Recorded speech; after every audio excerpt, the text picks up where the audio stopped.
Hello everyone, this is 05 and welcome to the Cobra Disguise toy review. And today's I'll be looking at the 2008 release by Hasbro of the G.I. Joe celebrating the 25th anniversary action figure review. And today's action figure review, looking at the warrant officer in Cobra Disguise, Flint. Now I got this straight from a local toy shop near my area for 35 ringgit, which is a Sculpt shop, so I can't believe they actually, well, managed to still sell this at low price of 35 ringgit. They could have sold it for 30 or 35, but whatever. I managed to find this figure, I'm good enough. Now, let's take a look at the overall packaging itself. As you can see, the carded packaging is, well, totally packaged with a large blister card, as you can see here. This is a packaging that's meant to, well, meant specifically for the 25th anniversary G.I. Joe carded packages. It's meant to actually protect the card itself along with the figure inside.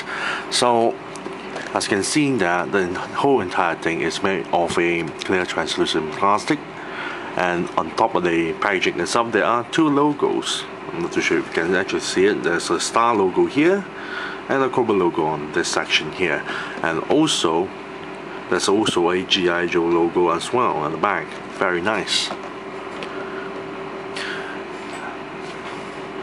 Now let's take a look at the front portion of the packaging itself. On one side here we have a nicer artwork of Flint in a Cobra uniform disguise. On one hand he's carrying the submachine gun, the other hand carrying the knife, with his face unmasked, of course, revealing that he's Flint. Inside the smaller plastic bubble we have the figure and the additional head with the helm, the knife, the submachine gun at the bottom, and behind the figure, the smaller base stand. Now, the back portion of the packaging, I'm going to pull this closer. This is the rest of the older waves as shown above of the packaging itself, and at the bottom we have the file card stated Warrant Officer Codename Flint. You got a nicer image of Flint here, and here is stated file name Fairborn-OR, Primary Military Specialty Infantry, Secondary Military Specialty Rotary Wing Aircraft Pilot, Birthplace Wichita, Kansas, Grade WO-2. In the write-up stated Flint was a Rhodes Scholar and earned his degree in English Literature. Bought by the Groves Academy, he enlisted in the army and applied the tenacity and concentration he had used so well scholastically to grind his way through Airborne School, Ranger School, Special Forces School, and finally Flight Warrant Officer School, graduating each with top honors. A thorough tactical planner, Flint drafted and personally led half a dozen rescue missions in hostile territories that, for obvious reasons of security, that were never publicized, let alone admitted to. At the bottom he quoted, "I needed to get inside a Cobra base, heavily guarded, teeming with troopers. A frontal assault wouldn't work, so I persuaded a trooper to loan me his uniform and ran right through the front door. The rest, as they say, is history." This actually happened in one of the Marvel's G.I. Joe comics when they, well, actually took a few of the Cobra Troopers' uniform and disguised themselves and went into the Cobra base, which is, I'm not too sure whether it's the Terrordrome or something else, but it was quite interesting that they, well, built the figure based on that, well, scene itself. So without further ado, let's open up this packaging so we can molest the figure. Be right back. And we're back after the figure and the rest of the stuff out from the packaging. Now let's take a look at Flint's accessories here, starting off with the base stand. Now what's funny thing about this base stand given to Flint is that he's not given with a G.I. Joe base stand, but rather a Cobra base stand. There's a nice little Cobra logo on the top with one single peg for the figure to stand on. Nameplate there stated Codename Flint, and at the back of the base stand itself, bottom section here stated at 2007 Hasbro made in China. Now for the figure itself, it doesn't come with a lot of accessories. We do have a standard issue Cobra dagger or knife, which is made entirely of a black plastic material but the blade and the hilt is painted in silver. However, the paint job is not really that well done for this figure, because there's a lot of silver paint job bled onto the black handle here and also on this section here. Also, there's a bit of paint chip, so on the other side of the hilt itself there's a black spot, as you can see there. You can store the knife onto the left side of the knife sheath there, of the thigh section there. And for the figure to wield the dagger, it's a bit loose because his hands is a bit too widened up. Next, he's given with a submachine gun, as you can see here, made of a very dark, very dull colored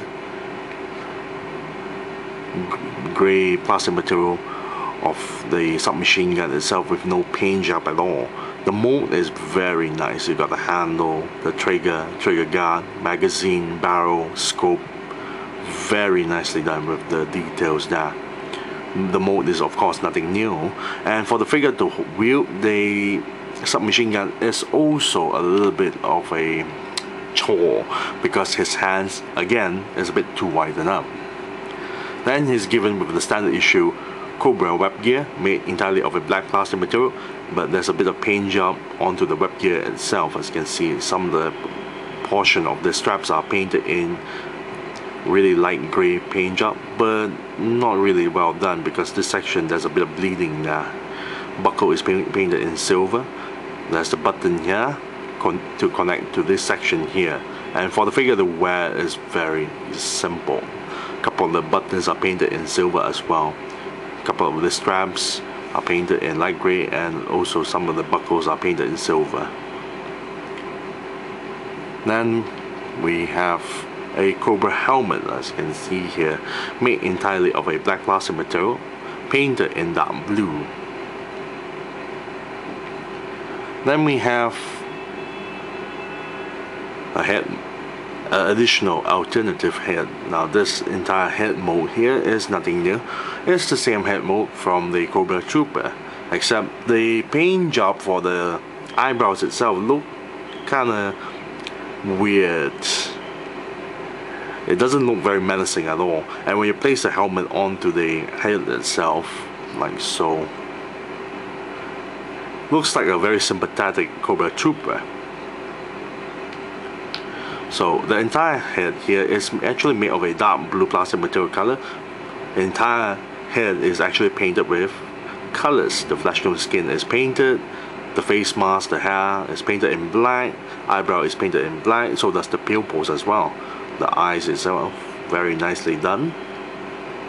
But the mold is nothing new, it's a typical Cobra Trooper head. Now let's take a look at Flint's paint job. Now, majority of the parts for the figure itself is not painted at all. The torso, the waist, the thighs, the lower legs, all the dark blue section are not painted. Torso there, the neck joint is painted with flesh tone skin, but as you can see there's a bit of blue showing on the back portion of the neck itself. Not really well done. On one side it's a bit bluish. Collar there is painted in silver. The buttons there are painted in silver. The nice little Cobra logo in the middle of the torso itself, very nice. Back portion is all pure plastic color. Now for the entire arms is made of a flesh tone color, plastic color. So the sleeve itself, the short sleeve, is painted in blue. Again, it's not really well done with the paint job, because some portion of the paint job is not deep enough. You get to see a little bit of wearing off of the dark blue paint job there on this section here. Not really well done, and some of the portion of the paint job is also wearing off as well. As you can see, not really well done for this figure. Now the entire glove here is also made of a, well, flesh tone colored plastic material color, so they actually painted in the entire gloves black. Now Flint here is also wearing a watch. The strap there is painted in black, and the entire watch there is painted in silver. Very nice. For the entire head, it's made of a flesh tone plastic material color. So the hair is painted in black, the beret is painted in black as well. On one corner here, his little symbol is painted in red. Eyebrows and eyes are also painted in black. Thigh section there, one side of the pouch here is painted in light grey. However, there's a bit of bleeding onto the thigh there. The straps are painted in black, so does the buckles here. Buckles are painted in silver. Kneecaps is also painted. Kneecaps is actually made of a dark blue plastic material color, so the kneecaps is actually painted with light grey on the edges and black paint job in the middle of the kneecap. Lower legs there, the lower leg section here is painted in black, and for the boots itself is made of a black plastic material color. And that's about it with the paint job. The paint job is rather messy and it's not really clean. There's a lot of bleeding going on, there's a lot of fading of colors. It's not really well done. Now let's take a look at the figure's mold.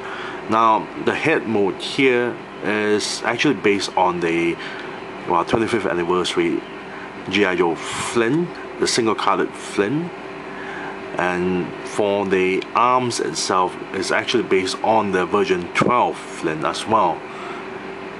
Similar shoulder parts like this version of Flint, but the wrist joint is a little bit different. It's based on the version 12 Flint. Torso, waist, thighs, kneecaps, lower legs and boots are actually, well, if you haven't guessed already, taken directly from the Cobra Trooper, as you can see there. No changes at all. So let's take a look at the figure's articulation. The head can actually pivot a little bit upwards, a little bit downwards, a little bit side to side, and turn 360 degrees. Torso can move forward, back a little bit, cannot go side to side and turn 360 degrees. Shoulder joints here can turn 360 degrees and lift the arms this high. Elbow joint can bend this far, back a little bit, and turn 360 degrees. Wrist joint here can turn 360 degrees as well. Hip joints here can move forward, back, and to the sides. This is as much as it can go. Double jointed knee that only bends this far, and ankle joint that pivots downwards, upwards, and turn 360 degrees. Now another problem with the figure's mold is that Flint's leg here, one leg is longer than the other, as you can see that. Now let's fully equip Flint with all the accessories, starting off with the web gear itself.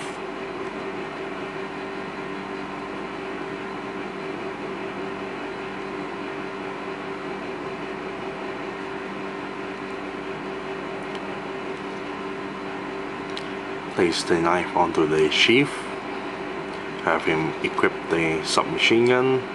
As you can see, he's barely able to hold it properly due to the design of the hand itself.